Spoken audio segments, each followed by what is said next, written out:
Claro que yo no me voy a meter en el detalle estúpido de si va a ser una cosa, va a ser otra, no va a ser otra.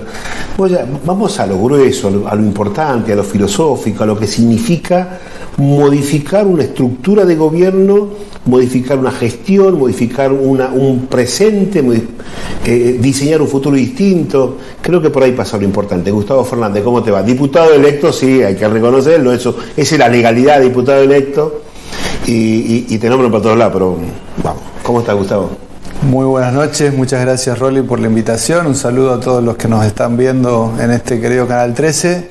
Diputado electo por Capital, porque creo que también ahí Capital fue la semillita importante que marcó este camino de cambio en el que a partir del 10 de diciembre también va a entrar toda la provincia de San Juan. Bueno, a ver, debo ser honesto y saben que a mí me vinculan con Capital, que yo soy asesor de Susana Laciar, lo dije cuando me fui de otro canal y me fui justamente por eso. Me han nombrado por unas cuestiones allí, pero independientemente de eso, y esto es lo válido, que debe existir en los partidos políticos, que debe existir en los centros de formación política o en los centros de conversación política, o como le llamen, deben existir disidencias. Es decir, deben haber muchos que opinen distinto, y esto es lo bueno, escucharlos y tomar la decisión que mejor convenga. Digo todo esto porque es importante escuchar, Gustavo, qué debemos esperar a partir del 10 de diciembre. A ver, no sos gobernador, ok, pero ¿qué debemos esperar en globalidad los sanjuaninos? A ver, lo primero es un reordenamiento de prioridades. La gestión de gobierno es administrar prioridades, y para que esas prioridades se materialicen en concreciones de que son atendidas, lo primero es ponerlas en el foco de la gestión.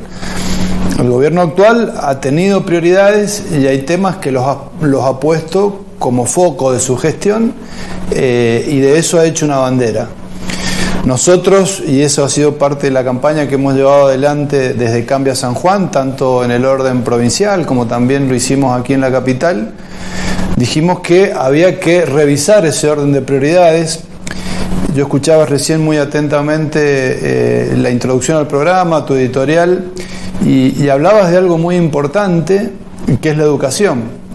Para que la educación sea una prioridad, tenemos que poner a la educación en la agenda de la discusión pública, sí, para que también los ciudadanos juzguen al gobernante a partir de esa agenda que el gobernante estaba planteando. Nosotros, desde Cambia San Juan, hemos planteado una agenda que se puede sintetizar en 3 palabras, que Marcelo Rego las ha repetido a lo largo de su campaña insistentemente, que es aprender, trabajar y producir.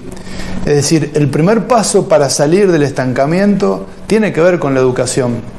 Ahora, no nos podemos quedar en la educación. ¿La educación para qué? Y la educación tiene que ver para poder desarrollarnos como personas y poder desarrollarnos como sociedad. Los resultados de la educación los vas a tener a 10 años, ¿está bien? Claro. O más. O más, sí, ¿no? O más. Pero, y los sanjuaninos te están pidiendo, si te votaron hoy, el voto, yo digo, tiene un compuesto de hartazgo.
Digo, y les pregunto, ¿cómo hacemos para que todo sea del Estado, con estas empresas, con estas pérdidas, con estos subsidios? O sea, ¿de qué vamos a vivir? A ver, ¿cómo nos imaginamos, vos sos economista, cómo nos imaginamos la economía y de allí la economía social? No me lo imagino yo. No, es que no hay forma de vivir todo del Estado, y los modelos que han pretendido vivir del Estado han colapsado. Los modelos de capitalismo de Estado, los modelos comunistas, porque en definitiva el comunismo es un capitalismo de Estado, todos los medios de producción son de propiedad estatal, lo único que han conseguido es un agrandamiento de los niveles de pobreza, y la falta de incentivos, a partir de la competencia, de la innovación, lo que han generado son enormes atrasos en esas sociedades, y esos modelos han colapsado. Entonces, claramente el derecho de propiedad, que es un derecho natural del ser humano, es un derecho, digamos, como el derecho a la vida, como el derecho a la libertad, el derecho a la propiedad es un derecho esencial también para poder ejercer ese derecho a la libertad, está en la naturaleza del hombre. Entonces, cuando negamos la naturaleza del hombre, nos chocamos, y Argentina va en ese camino, y creemos que tenemos una oportunidad este año 2023 de cambiar ese rumbo. Y a partir de ese cambio de rumbo, es decir, la buena noticia es que oportunidades a la Argentina y a San Juan le sobran. Hoy, siempre y cuando modifique las condiciones macro, ¿no? Por supuesto, siempre y cuando cambiemos. Y el tema es que te alcance el tiempo para hacerlo. Bueno, el mundo hoy tiene demandas en las cuales Argentina está llamada a ser protagonista, y San Juan forma parte de ese protagonismo que Argentina tiene oportunidades de cumplir en el mundo. Hoy el mundo transita una reconversión energética, transita un camino hacia la electromovilidad, y ahí la minería juega un papel clave. Lo es para Argentina, y San Juan, protagonista principal de ese lugar que puede ocupar Argentina en el mundo. El mundo hoy, a partir de la guerra, tiene una gran demanda también de agroalimentos. Es decir, la zona que hoy está en guerra en el mundo, de alguna manera es una zona que compite con Argentina en agroalimentos. Hay una oportunidad ahí. En materia de energía renovable, en materia de turismo, la pandemia reconfiguró los modelos de turismo que el ciudadano del mundo consume. Pero se viene una cuestión muy, muy complicada, Gustavo, y es que, bueno, lo agroindustrial, las inversiones básicamente, creo que el 70-80% son extranjeras, y invierten, no son intensivas como puede ser la minería, por ejemplo, que necesita otro factor, otro esquema, otro apalancamiento. Pero, digamos, a ver, el 67% de las retenciones mineras van por ley a planes especiales del ANSES, es decir, a los planes sociales. ¿Cómo sacar los planes sociales? Para vos sacar la retención necesitas recaudador de otro lado. O sea, ¿es huevo o la gallina? A ver, lo primero que hay que hacer es tener condiciones macroeconómicas distintas que nos pongan en un rumbo de generación de confianza, para terminar con la inflación, para poder sacar el cepo y a partir de ahí desarrollar nuestras potencialidades económicas. Ese camino es el que nos va a conducir a la generación de trabajo. Ahí es donde, en ese camino, tenemos que insertar un camino también hacia la eliminación de los planes sociales y hacia la transformación de esos planes sociales en trabajo. Nadie que no quiera aprender un poco más, capacitarse para tomar un nuevo trabajo, puede seguir teniendo un plan social. Digo, vos recién lo decías muy bien en tu editorial, detrás de un derecho hay una obligación. Debe haber una obligación. Digamos, si no hay obligación, es decir, es cierto que tenemos una situación económica débil, una situación social compleja, 50% de pobres, si analizamos los menores de 20 años, más del 60% son pobres, pero eso lo vamos a corregir con trabajo, y el plan social estará para sostener una situación transitoria y como un camino hacia la transformación en trabajo. Ese plan social debiera ser, en todo caso, una herramienta para que las empresas puedan tener una propensión, digamos, más amigable a tomar el trabajo. Hay que revisar también el esquema de leyes laborales. Pero el tema de la oferta, Gustavo, hay una cuestión cultural. ¿Está bien? Convengamos que en la oferta hay una cuestión cultural. Y la cuestión cultural, digo, a ver, por ejemplo, se cansaron de hablar de la corrupción macrista con Vaca Muerta, del gasoducto, está bien, el pliego. Yo digo, a ver, hay alguna entidad moral debemos tener, no solo para decirlo, sino para escucharlo, porque si ellos lo dicen, porque alguien lo escucha y lo consume. Es un gobierno con 3 presidentes condenados. Menem, Cristina Fernández como presidenta, si bien hoy es vicepresidenta, su condena fue como presidenta, y Alberto Fernández fue condenado por la fiesta en pandemia, más allá de que pagó, es una condena. Un vicepresidente, vudú, ministros. Con condena firme el con vicepresidente. Condena, sí. Firme, sí, digo, sí. ¿no? No, pero a ver, firme, secretarios, es decir, es ese gobierno o ese partido, como le quieran llamar, el que está diciendo que hubo corrupción. Y culturalmente los argentinos escuchan. Digamos, a ver, no es un tema menor que las provincias más pobres, Formosa, Chaco, La Rioja, son las que siguen ese modelo. Digo, porque también en esas provincias se verifica un modelo del cual en San Juan está ahí, en el borde, en el límite, donde el nivel de asistencialismo que tiene el Estado es importante. O sea, en Formosa el 60% de la actividad económica depende del Estado. Sí. En La Rioja, por ahí cerca. En Formosa hay más empleo registrado estatal que privado. En San Juan todavía no llegamos a esos límites, pero alguna vez lo hemos discutido, lo hemos charlado. Sí, la Argentina. Si uno toma el empleo registrado en San Juan, está bien, hay 85.000 empleos privados registrados y 65.000 empleos públicos registrados entre municipios, provincias y organismos nacionales, más la Universidad Nacional.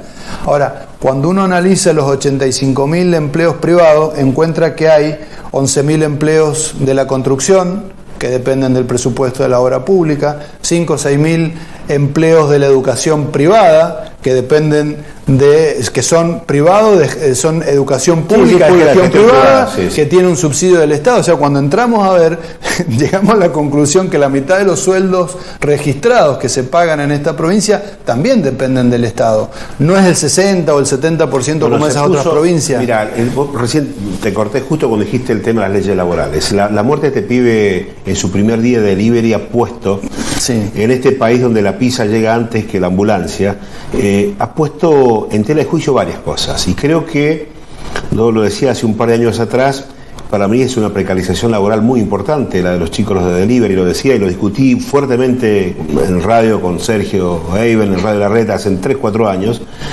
Digo, necesitan la sindicalización, necesitan un convenio colectivo de trabajo, necesitan tener vacaciones, o sea, no porque vos tengas el derecho a comer la pizza antes, 2 minutos antes, o la hamburguesa 5 minutos antes, ese pibe no puede tener vacaciones o aguinaldo. Correcto. Pero hoy nos encontramos con un sindicato que tiene un estadio de fútbol, con un sindicato que tiene un equipo de vóley para ganarle a Tinelli, nos encontramos, ¿me entendés? Entonces, ese dinero, alguien lo paga, es costo.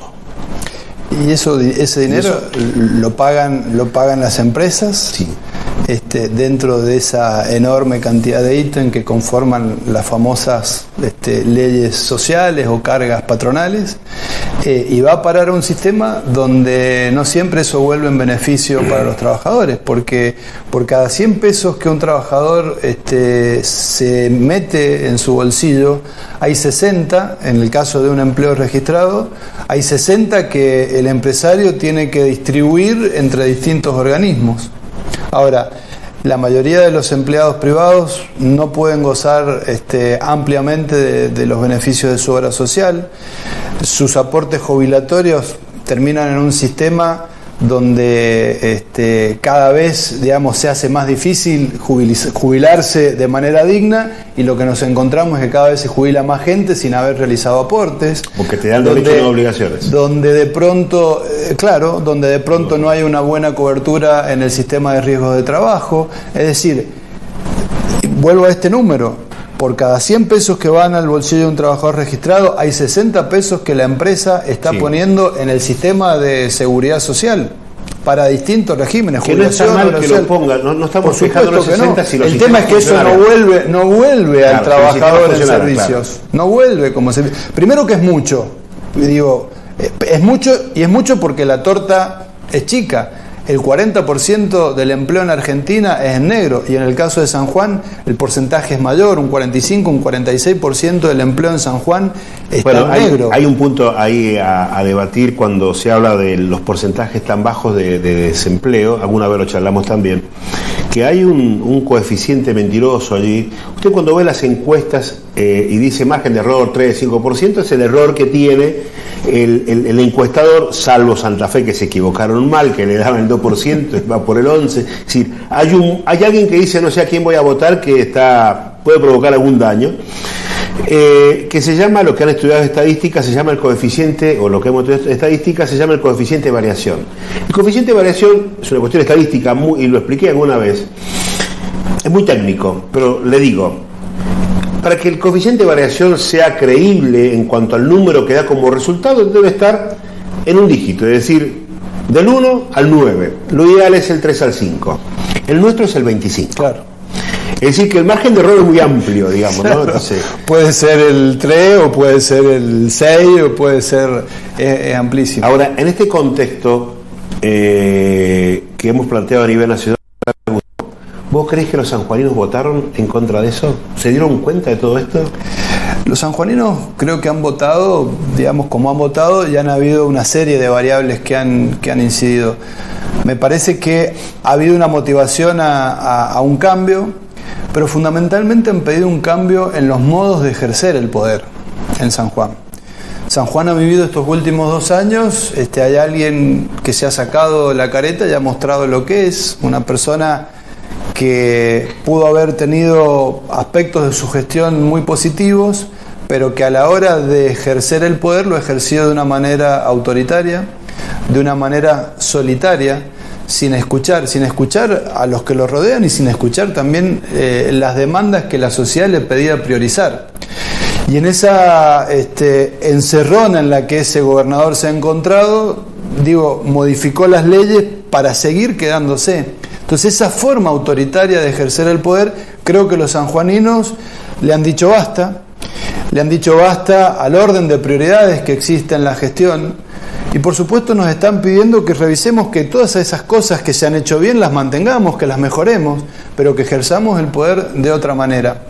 Y eso es lo que nos están pidiendo los sanjuaninos. Después podemos analizar detalles, decisiones, si las elecciones hubiesen sido juntas, si el candidato hubiese sido otra. Me parece que eso es secundario, porque en definitiva a la hora de votar... Si de todas formas en aquella elección, digamos, en la individual también perdió Sergio Uñac, ¿no? También perdió, el candidato más votado siempre ha sido Marcelo Rego. Hubiera sido gobernador, sí, también por la de lemas, bueno... El hecho es que no podía ser candidato. Y ahí es donde no tenemos que confundirnos. Es decir, porque aquí también, cuando hablábamos recién de seguridad jurídica, de que las inversiones vengan, tenemos que acostumbrarnos a respetar las leyes. Y si quien gobierna no respeta las leyes que le ponen un marco, que le ponen límites al ejercicio del poder, y por mal camino vamos. Y también yo siempre me voy a la cultura, ¿no? Es un tema cultural, porque la cultura no vista como una cuestión de arte escénico, sino la cultura como una cuestión de filosofía personal, nos da esto, nos permite esto, nos da este tipo de cosas. Yo, un amigo muy cercano al gobernador Uñac, le decía hace ya 3 años, me parece que Sergio no escucha. Digamos, o sea, advertía algunas cuestiones donde vos ves que está en una burbuja, y la burbuja, bueno, por conveniencia, por ganar un cargo, por seguir cobrando el sueldo, le decía que estaba todo bien. En realidad, esto demostró que no estaba todo bien. Es más, las elecciones anteriores ya demostraron que no estaba todo bien. Y no hubo cambios.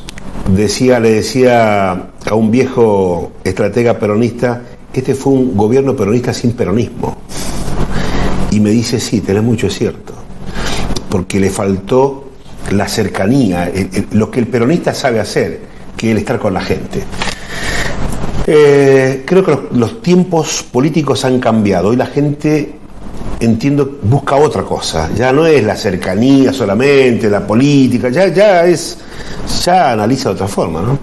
Sí, pero el tema de la cercanía es muy importante. Creo que en el triunfo de Susana Laciar en la capital, y creo que en parte también otro elemento importante del triunfo de Marcelo Rego en la provincia, tienen que ver también con una cercanía con el ciudadano, y también un compromiso con mantener esa cercanía. Es decir, el caso de Susana Laciar fue evidente, una campaña que se hizo en 2 meses.